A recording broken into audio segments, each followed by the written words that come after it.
ಇದರದ್ದು ಬೆನಿಫಿಟ್ ಏನಂದರೆ ಹೊಟ್ಟೆನಲ್ಲಿ ಇರೋ ರೋಗಗಳು ಎಲ್ಲ ಅಲ್ಲಿರೋ ಪ್ರಾಬ್ಲಮ್ಸ್ ಎಲ್ಲ ಸಾಲ್ವ್ ಆಗುತ್ತೆ. ನೀವು ಆಕ್ಸಿಜನ್ ಎಲ್ಲಕ್ಕೆ ಹೋಗ್ತಾ ಇದೆ ಅಂದರೆ ಹೊಟ್ಟೆ ಕಡೆಗೆ ತಾನೆ. ರಿಯಲ್ ಆಗಿ ಆಕ್ಸಿಜನ್ ಹೊಟ್ಟೆ ಕೆಳಗಡೆ ಹೋಗಲ್ಲ, ಇಲ್ಲೇ ಇರುತ್ತೆ ಆಕ್ಸಿಜನ್. ಏನು ಅಲ್ಲಿ ಫಿಲಪ್ ಆಗ್ತಾ ಇರೋದು ಅಂದರೆ ಇಲ್ಲಿ ಡಯಾಫ್ರಮ್ ಇರುತ್ತೆ, ಇಲ್ಲಿ ಆ ಡಯಾಫ್ರಮ್ ಕೆಳಗಡೆ ಹೋಗುತ್ತೆ. ನೀವು ಶ್ವಾಸ ಹೊಟ್ಟೆ ಕಡೆ ಹೋಗಲ್ಲ ಸರ್. ಈ ಶ್ವಾಸ ಅನ್ನೋದು ಇಲ್ಲೇ ಇರೋದು, ಬಟ್ ಏನಾಗುತ್ತೆ ಅಂದರೆ ಈ ಡಯಾಫ್ರಮ್ಮು ತಳ್ಳುತ್ತೆ ಕೆಳಗಡೆಗೆ. ತಳ್ಳಿದ್ರೆ ಈ ಹೊಟ್ಟೆ ಉಬ್ಬುತ್ತೆ.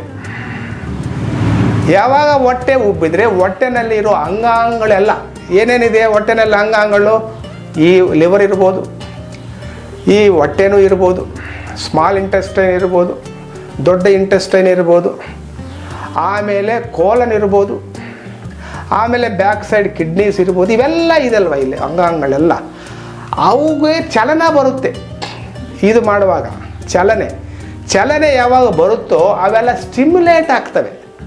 ಅಲ್ಲಿರೋ ಪ್ರಾಬ್ಲಮ್ಸ್ ಎಲ್ಲ ಸ್ಲೋಲಿ ಕಮ್ಮಿ ಆಗ್ತವೆ ಅಂತ ಅರ್ಥ ಆಯಿತಾ.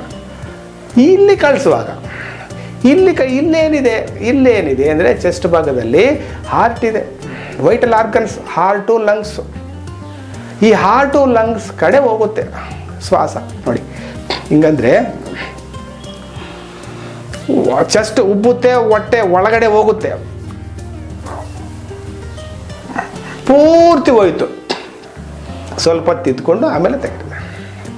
ಆಮೇಲೆ ಇಲ್ಲಿ ಕಾಲರ್ ಬೋನ್ ಹತ್ರ ಏನಾಗುತ್ತೆ, ಇಲ್ಲಿಗೆ ಹೋಗುತ್ತೆ.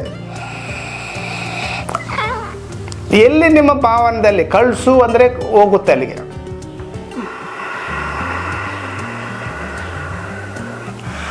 ನೀವು ಏನಂದರೆ ಶ್ವಾಸ ತಗೊಂಡ್ಮೇಲೆ ಆಕ್ಸಿಜನ್ ಆಚೆ ತಗೊಂಡ್ಮೇಲೆ ಇಲ್ಲಿಗೆ ಹೋಗೋದು, ಬೇರೆ ಕಡೆ ಹೋಗೋದಿಲ್ಲ ರೀ.